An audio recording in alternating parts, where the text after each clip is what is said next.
অৰুণোদয় ৩ৰ আঁচনিৰ বাবে নাম ভুল হোৱা মহিলাৰ তালিকা প্ৰকাশ পাইছে। গাঁওসভাসমূহত জমা দিয়া ভুল হোৱা নামবোৰৰ মহিলাসকলে আকৌ শুদ্ধ নথিপত্ৰ জমা দিব লাগিব, নহ'লে নাপাব অৰুণোদয় ৩ৰ ধন। নমস্কাৰ, ডিজিটেল ভক্ত ইউটিউব চেনেলৰ দৰ্শকসকল, স্বাগতম জনাইছোঁ।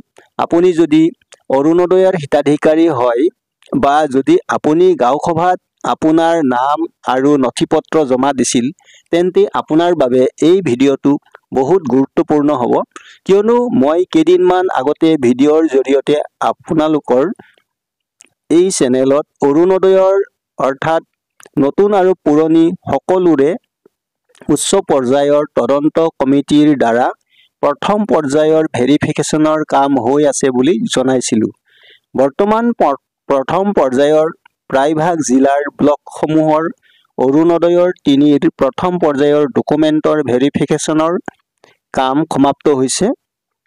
জানিব পৰা মতে বৰ্তমান বহুতো মহিলাৰ ৰেচন কাৰ্ডত নাম ভুল আৰু কিছুমানৰ যদি ৰেচন কাৰ্ডত নাম ববিতা ডেকা আছে, আধাৰ কাৰ্ডত মহিলাগৰাকীৰ নাম ববিতা ডেকা ৰজা আছে, অৰ্থাৎ কিছুমানৰ উপাধিৰ খেলিমেলি আছে।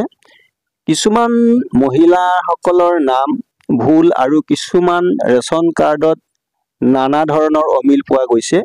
যিসকলৰ মহিলাৰ নামত কিছু খেলিমেলি বা ডকুমেণ্টত খেলিমেলি পাইছে, তেখেতসকলৰ অৰ্থাৎ যি মহিলাৰ নাম আৰু ৰেচন কাৰ্ডত অমিল পোৱা গৈছে, তেখেতসকলৰ প্ৰত্যেক খণ্ড উন্নয়ন বিষয়াৰ কাৰ্যালয়ৰ পৰা পঞ্চায়তৰ যোগেদি লিষ্ট অফ ৰং ৰেচন কাৰ্ড নাম্বাৰ বুলি তালিকা পঠোৱা হৈছে।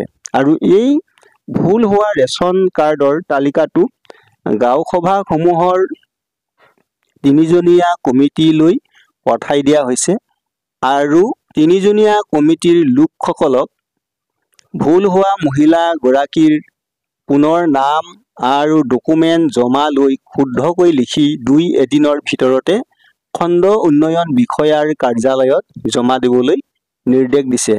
জানিব পৰা মতে আবেদনকাৰীৰ নাম ভুল হোৱাৰ উপৰিও কিছুমান মহিলাৰ ৰেচন কাৰ্ডৰ নম্বৰবোৰো অমিল হৈ আছে। গতিকে যিসকল মহিলাই নতুন আৰু পুৰণি সকলোৱে গাঁওসভাসমূহত নাম আৰু ডকুমেণ্ট জমা দিছিল, যদি ব্লকৰ পৰা পঠোৱা ভুল হোৱা নামবোৰৰ তালিকাত আপোনাৰ নাম থাকে, তেন্তে সোনকালে শুদ্ধ ডকুমেণ্ট জমা দিব লাগিব, নহ'লে নাম ভুল হোৱা মহিলাসকলে অৰুণোদয় ৩ত অন্তৰ্ভুক্ত নহ'ব পাৰে আৰু পিছত অৰুণোদয়ৰ আঁচনিৰ ধন নাপাব পাৰে।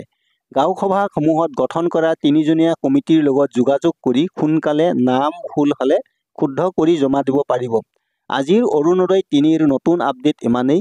আজি এই চেনেলত যদি প্ৰথম আহিছে, ছাবস্ক্ৰাইব কৰিব, যাতে আগলৈ আহিব লগা নতুন নতুন আপডেটবোৰ সকলোতকৈ আগতে পাই থাকে।